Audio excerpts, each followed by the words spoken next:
Um pastor evangélico pode acionar a igreja na justiça a fim de requerer direitos trabalhistas? É o que você verá no vídeo de hoje. Um texto sobre o pastor evangélico e as leis trabalhistas, publicado no Jornal Mensageiro da Paz em julho de 1973. Texto do pastor Eliseu Queiroz de Souza. Para quem não me conhece, eu sou a Silvana do canal Diário Pentecostal, especialista em História e Teologia do Protestantismo no Brasil. Se você ainda não é inscrito, se inscreve no canal, deixe seu curtir e compartilhe com seus amigos para que mais gente conheça o canal.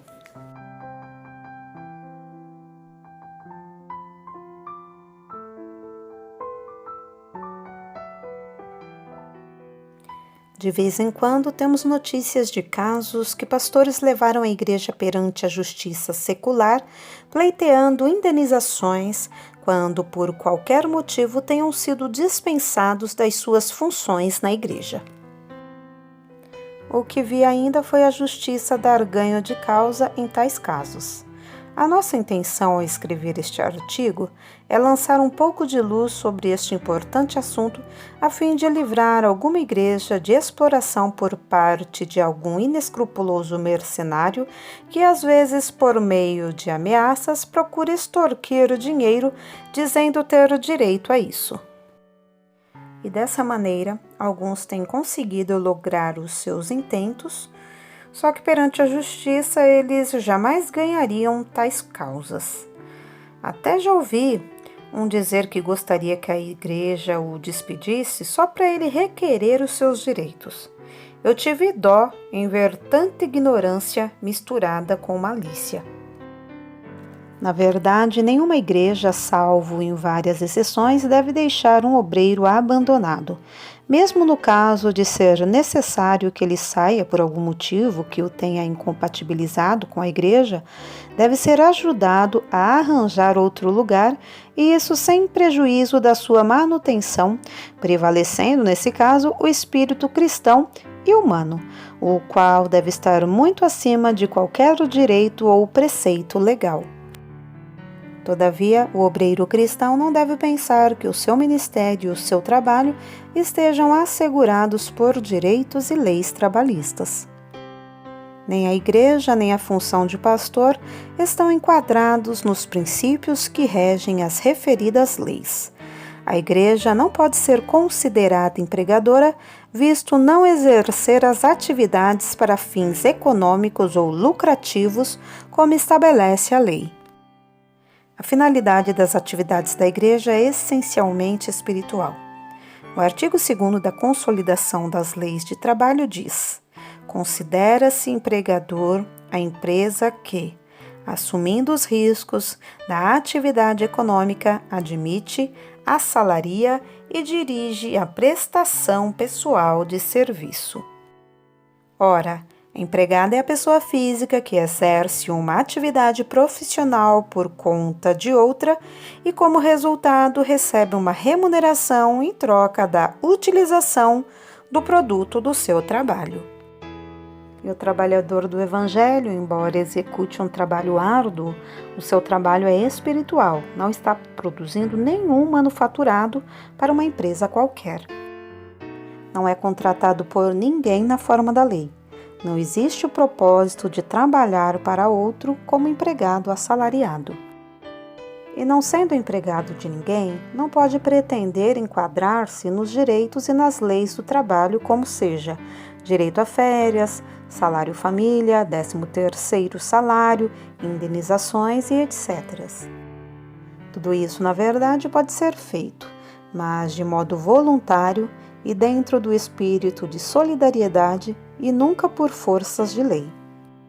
Já visto que até há bem pouco tempo o pastor evangélico, ou seja, o ministro religioso, não podia sequer contribuir para o INSS nem oferir quaisquer benefícios assistenciais gratuitos por parte do Instituto. Só depois da Revolução de 1964 para cá foi que o governo, num gesto digno dos mais econômicos, querendo amparar os religiosos com os benefícios médico-hospitalar, aposentadoria e etc., enquadrou-os na categoria de contribuinte facultativo. Ora, o facultativo não é um empregado e por isso mesmo contribui em dobro porque não tem patrão. Tal é a posição do pastor evangélico e, se não tem patrão, de quem poderá exigir indenizações? A menos que a igreja queira equipar-se às empresas empregadoras, mas para isso ela precisaria de livros competentes, ser registrada nas repartições competentes, a fim de poder registrar os seus pastores como empregados. Ali deixaria de ser uma igreja para transformar-se numa empresa anômala, que não manufatura, não produz, não paga impostos e etc. Deus nos livre que tal coisa venha a acontecer. Mas, como neste mundo de tantas transformações tudo pode acontecer, não é de duvidar que alguém pretenda transformar a igreja nesse aleijão que nem poderia ser chamada de igreja. Ainda à guisa de esclarecimento, vamos transcrever uma recente decisão do Supremo Tribunal do Trabalho referente ao assunto em foco, que é o seguinte.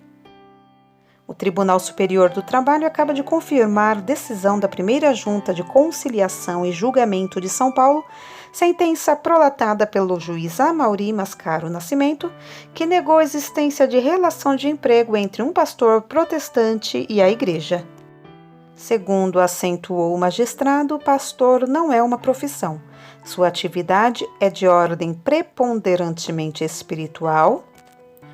As condições em que se desenvolve não configuram objetivamente os requisitos que caracterizam a figura de um empregado. Dessa decisão, a primeira junta recorreu ao interessado, mas o TRT a manteve. Ainda indignado, recorreu o pastor ao Tribunal Superior do Trabalho, mas igualmente sem êxito. Graças a Deus, as autoridades superiores da nação estão coerentes com o espírito da Bíblia em não considerar o obreiro evangélico um empregado e, de fato, não o é. Se alguém quer viver sob um regime de leis trabalhistas, que renuncie ao ministério e procure um emprego secular. A Bíblia define muito bem a posição do pastor evangélico como facultativo quando afirma: o que lavra deve lavrar com esperança, e o que debulha deve debulhar com esperança de ser participante, e assim ordena o Senhor que os que anunciam o Evangelho vivam do Evangelho. O empregado assalariado e contratado não tem direito de usar do produto do seu trabalho. Com o obreiro do Evangelho é bem diferente. Ele deve ser o primeiro a participar. É impossível equiparar a relação pastor-igreja à de empregado-patrão. Remeto o leitor a 1 Coríntios 9. A Bíblia está com a razão.